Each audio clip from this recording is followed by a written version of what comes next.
মুখ্যমন্ত্ৰী হিমন্ত বিশ্ব শৰ্মা ডাঙৰীয়া, আপুনি মনত ৰখা ভাল, ইতিহাস মচি পেলাম বুলি ভবা, সত্যক নোহোৱা কৰিম বুলি ভবা, সত্যক ঢাকি ৰাখিম বুলি ভবা আৰু জুবিন গাৰ্গৰ অস্তিত্ব আৰু আদৰ্শ অসমৰ বুকুৰ পৰা এখন প্ৰতিচ্ছবি মচিয়েই নোহোৱা কৰিম বুলি ভবাটো আপোনালোকৰ মূৰ্খামিৰ বাদে আন একো নহয়। গুৱাহাটীৰ গণেশগুৰি উৰণসেতুৰ তলত থকা এই প্ৰতিচ্ছবিখনত কমৰেডছ নেভাৰ ডাই বুলি লিখাটোৱে আপোনালোকৰ শংকাৰ কাৰণ নহয় জানো? জুবিন গাৰ্গে নিজকে কমিউনিষ্ট বুলি কোৱাটোৱে, জুবিন গাৰ্গৰ নিজকে কমিউনিষ্ট আদৰ্শৰ প্ৰতি আকৃষ্ট হোৱাটোৱে আপোনালোকৰ শংকিত হোৱাৰ কাৰণ নহয় জানো? আৰে আপোনালোকে গুৱাহাটীক পাৰ্পুল চিটি কৰক, তাক সৌন্দৰ্যবৰ্ধন কৰক, জাপানৰ প্ৰধানমন্ত্ৰীক মাতক, এয়া অসমৰ মানুহে আপত্তি কৰা নাই। কিন্তু তাৰ অজুহাতত অসমৰ দেৱালৰ বুকুৰ পৰা জুবিন গাৰ্গৰ প্ৰতিচ্ছবি অসমৰ মানুহৰ চকুৰ সন্মুখত মচি পেলোৱা হ'ব, এয়া কি অসমৰ মানুহে সহ্য কৰি থাকিব? অসমৰ মানুহে প্ৰত্যেকটো কথা, প্ৰত্যেকটো সিদ্ধান্ত মানি ল'ব বুলি ভবাটো আপোনালোকৰ মূৰ্খামি। আপোনালোকে ভাবিছে নেকি যে জুবিন গাৰ্গৰ প্ৰতিচ্ছবি এনেকৈ আপোনালোকে মচি দিব আৰু অসমৰ মানুহে মৌন হৈ থাকিব, মৌন হৈ সমৰ্থন কৰিব? এনে কাৰণ হ'ব নোৱাৰে। সেইকাৰণে আমি ক'ব বিচাৰিছোঁ যে জুবিন গাৰ্গৰ প্ৰতিচ্ছবি যিদৰে গুৱাহাটী গণেশগুৰি ফ্লাইঅভাৰৰ পৰা যিদৰে মচি পেলোৱা হ'ল, ইয়াৰ বাবে মুখ্যমন্ত্ৰী হিমন্ত বিশ্ব শৰ্মাই ৰাজহুৱাভাৱে অসমবাসীৰ ওচৰত ক্ষমা খুজিব লাগে, আমাৰ জুবিন গাৰ্গৰ পৰিয়ালৰ ওচৰত ক্ষমা খুজিব লাগে।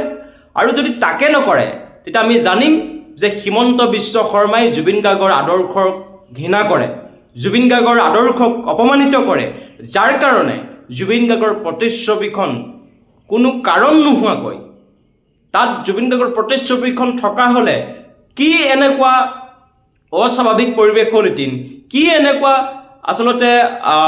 আচলতে তাত বেয়া পৰিৱেশ হ'লহেঁতেন, সেই কথা আমি অসমৰ মানুহে এতিয়াও বুজি উঠা নাই। জাপানৰ প্ৰধানমন্ত্ৰী আহিলে জুবিন গাৰ্গৰ প্ৰতিচ্ছবিখন যেনিবা তাত দেখিলেই কি এনে অসমৰ কাৰণে নেতিবাচক প্ৰভাৱ পৰিব, তাৰ উত্তৰ মুখ্যমন্ত্ৰী হিমন্ত বিশ্ব শৰ্মাই আমাক দিব লাগে। গতিকে আমি সেইকাৰণে ক'ব বিচাৰিছোঁ, পুনৰ সেই স্থানতে, যি স্থানত জুবিন গাৰ্গৰ প্ৰতিচ্ছবি অঁকা হৈছিল, যি ধৰণে অঁকা হৈছিল সেই ধৰণে পুনৰ অংকন কৰিবৰ কাৰণে আৰু একেগৰাকী চিত্ৰশিল্পীৰ দ্বাৰা, যিগৰাকী চিত্ৰশিল্পী মাৰ্চেল বৰুৱাই চকু পানী টুকি টুকি নিজৰ গাঁঠিৰ ধন ভাঙি সেই প্ৰতিচ্ছবিখন অংকন কৰিছিল, সেইগৰাকী শিল্পীকে পুনৰ চৰকাৰে সহায় সহযোগিতা কৰি ব্যৱস্থা গ্ৰহণ কৰি পুনৰ সেই স্থানত জুবিন গাৰ্গৰ একেধৰণৰ প্ৰতিচ্ছবি অংকন কৰি তুলিবৰ কাৰণে আমি ছাত্ৰ মুক্তি সংগ্ৰাম সমিতিয়ে দাবী উত্থাপন কৰিছোঁ। আৰু যদি আজিৰ দিনটোৰ ভিতৰত সেই ব্যৱস্থা চৰকাৰে কৰি নিদিয়ে তেন্তে আমি বুজি উঠিম যে জুবিন গাৰ্গৰ আদৰ্শক এইখন চৰকাৰে, বিজেপি চৰকাৰে অসন্মান কৰে।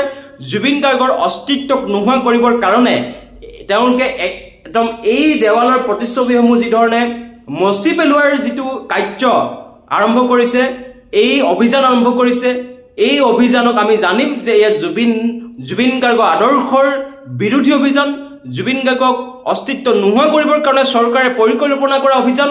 গতিকে এই অভিযানক অসমৰ মানুহে কেতিয়াও আচলতে বাস্তৱত পৰিণত হ'বলৈ নিদিয়ে। আজি 4 বজাৰ লগে লগে মাৰ্চেল বৰুৱাই পুনৰ সেই স্থানত ছবি অংকন কৰিব। আমাৰ প্ৰত্যেকটো দল সংগঠনৰ লগতে স্থানীয় জুবিন প্ৰেমী ৰাইজে আমাৰ সহযোগিতা কৰিব। গতিকে সেইকাৰণে ক'ব বিচাৰিছোঁ, প্ৰথম কথা, মুখ্যমন্ত্ৰী হিমন্ত বিশ্ব শৰ্মা ডাঙৰীয়াই এই প্ৰতিচ্ছবি মচি পেলোৱাৰ বিনিময়ত যিটো তেওঁলোকে মূৰ্খামি কৰিলে, যিটো ভুল কৰিলে, সেই ভুলৰ ৰাজহুৱাভাৱে ক্ষমা খুজিবৰ কাৰণে আমি দাবী উত্থাপন কৰিছোঁ।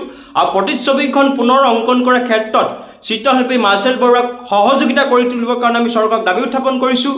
আৰু জুবিন গাৰ্গক প্ৰতিচ্ছবিয়ে হওক বা জুবিন গাৰ্গৰ প্ৰতিচ্ছবি এই ধৰণে অসমৰ বিভিন্ন প্ৰান্তত আচলতে অংকিত কৰা হৈ আছে। এই প্ৰতিচ্ছবিসমূহ যে ভৱিষ্যতে চৰকাৰৰ দ্বাৰা, প্ৰশাসনৰ দ্বাৰা কোনো কাৰণতে যে মচিবলৈ সাহস নকৰে, দুঃসাহস নকৰে, তাৰ কাৰণে আমি আগতীয়াকৈ চৰকাৰ প্ৰশাসনক আমি সক্ৰিয় নিবেদন কৰিছোঁ।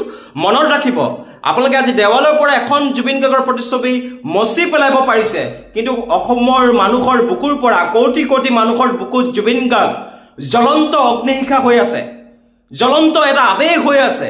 সেই আৱেগক মচি পেলাম বুলি ভাবা, জ্বলন্ত অগ্নিশিখাক অসমৰ বুকুৰ পৰা নুমুৱাই পেলাম বুলি ভবাটো হিমন্ত বিশ্ব শৰ্মা ডাঙৰীয়া আপোনালোকৰ ডাঙৰ মূৰ্খামি। এই মূৰ্খামি বাৰে বাৰে নকৰিব, অসমৰ মানুহে সহ্য কৰি নাথাকে। যে আপোনালোকে জুবিন গাৰ্গৰ অস্তিত্ব নোহোৱা কৰিব, জুবিন গাৰ্গৰ প্ৰতিচ্ছবিয়ে মন গ'লে মচি পেলাব, অসমৰ মানুহে হাত সাৱটি বহি থাকিব, মাত নামাতিব, এনেকুৱা হ'ব নোৱাৰে। গতিকে শীঘ্ৰেই ৰাজহুৱাভাৱে হিমন্ত বিশ্ব শৰ্মাক আমি ক্ষমা খুজিবৰ কাৰণে, তাৰ বিভাগীয় কৰ্তৃপক্ষক ক্ষমা খুজিবৰ কাৰণে আমি দাবী উত্থাপন কৰিছোঁ। আৰু যি সময়ত আমি অসমৰ মানুহে জুবিন গাৰ্গৰ ন্যায়ৰ বাবে যুঁজি আছোঁ, ন্যায়ৰ বাবে প্ৰত্যেকটো মুহূৰ্তত চৰকাৰ প্ৰশাসনক দাবী উত্থাপন কৰি আছোঁ, সেই সময়ত জুবিন গাৰ্গৰ প্ৰতিচ্ছবি নোহোৱা কৰি দিয়াটো আচলতে এটা ডাঙৰ ৰহস্য। এয়া কেৱল জুবিন গাৰ্গৰ আদৰ্শৰ প্ৰতি এটা ভয়ৰ এটা প্ৰতিফলন, কাৰণ সেই প্ৰতিচ্ছবিখনত কমৰেডছ নেভাৰ ডাই লিখা আছে। গতিকে এই কমিউনিষ্টৰ যিটো আদৰ্শৰ কথা কৈছিল জুবিন গাৰ্গে, কমৰেডছ নেভাৰ ডাই শব্দটো আচলতে সংকিত হৈছে বুলি চৰকাৰখন আমি অনুভৱ কৰিছোঁ। সেইকাৰণে আচলতে তেওঁলোকে এই প্ৰতিচ্ছবিখন মচি পেলোৱা যেন আমাৰ অনুভৱ হৈছে। গতিকে আমি অসমৰ ৰাইজক অনুৰোধ জনাইছোঁ, প্ৰত্যেকগৰাকী জুবিন প্ৰেমী ৰাইজক অনুৰোধ জনাইছোঁ, আজি 4 বজাৰ লগে লগে মাৰ্চিল বৰুৱাই উক্ত স্থানত পুনৰ প্ৰতিচ্ছবি অংকন কৰিব, সকলোকে সহযোগিতা কৰিবৰ কাৰণে আমি অনুৰোধ জনাইছোঁ, যাতে আমি চৰকাৰে যিমানেই ষড়যন্ত্ৰ নকৰক, ৰাষ্ট্ৰযন্ত্ৰই যিমানেই ষড়যন্ত্ৰ নকৰক, আমাৰ প্ৰাণৰ পৰা যাতে, আমাৰ অসমৰ বুকুৰ পৰা যে জুবিন গাৰ্গৰ অস্তিত্ব আদৰ্শ যিয়ে নোহোৱা কৰিব বিচাৰিব, তাক যে অসমৰ মানুহে কেতিয়াও শান্তিতে থাকিবলৈ নিদিয়ে, এই কথা প্ৰমাণ কৰি তুলিবৰ কাৰণে আজি 4 বজাত গণেশগুৰিত সকলোকে সমবেত হ'বৰ কাৰণে আমি অনুৰোধ জনাইছোঁ।